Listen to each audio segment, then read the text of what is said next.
After the long summer break, a troubled Kazuya wandered around school when he ran into his friend Akari.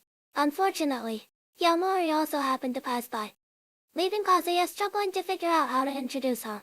To his surprise, the two already knew each other from the same club. Luckily, both were aware of Mizuhiro's rental girlfriend arrangement, so there was no risk of the secret being exposed. Due to his earlier advance on his paycheck, Kazuya had to work more frequently at the karaoke bar. The moment he walked in today, he was greeted by Ruka in a maid outfit. She asked if he had any thoughts about seeing her dressed like that, leaving him at a loss for words.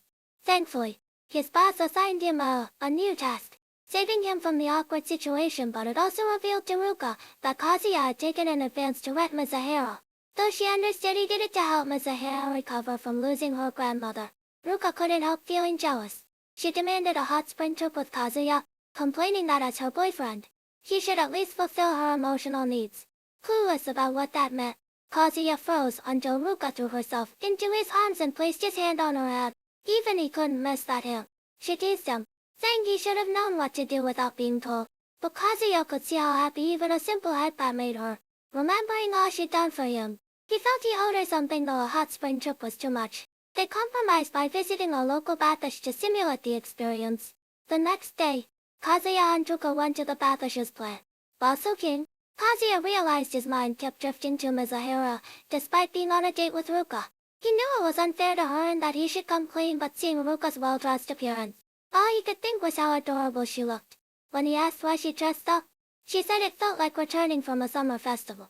Kazuya pointed out that fireworks wouldn't even be visible in broad daylight, ruining the mood. Ruka sighed, saying he had no understanding of a woman's heart. Girls needed tenderness, not but skill remarks. When a breeze made her shiver, Kazuya draped his jacket over her, delighting Ruka, who smiled and declared he passed. Seeing her happiness, Kazuya couldn't bring himself to voice his true feelings. Back home, Kazuya found a message from Mizuhiro asking if he was free that weekend. His heart raced as he imagined why she'd reach out. The next day, they met at the designated cafe. Despite rehearsing countless scenarios, Kazuya stammered helplessly upon seeing her. Mizuhiro broke the ice by asking about Ruka. When Kazuya admitted he still couldn't genuinely return Ruka's feelings, she fell silent, stretching the awkwardness.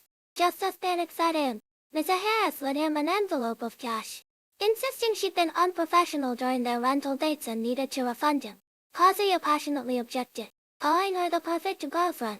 Relenting, Mizuhiro at least paid for their coffee. Watching her renewed strength, Kazuya thought she might be tougher than he'd assumed, yet even if she was only one vulnerable, he wanted to support that part. Gathering courage, he asked, "Want to grab dinner?"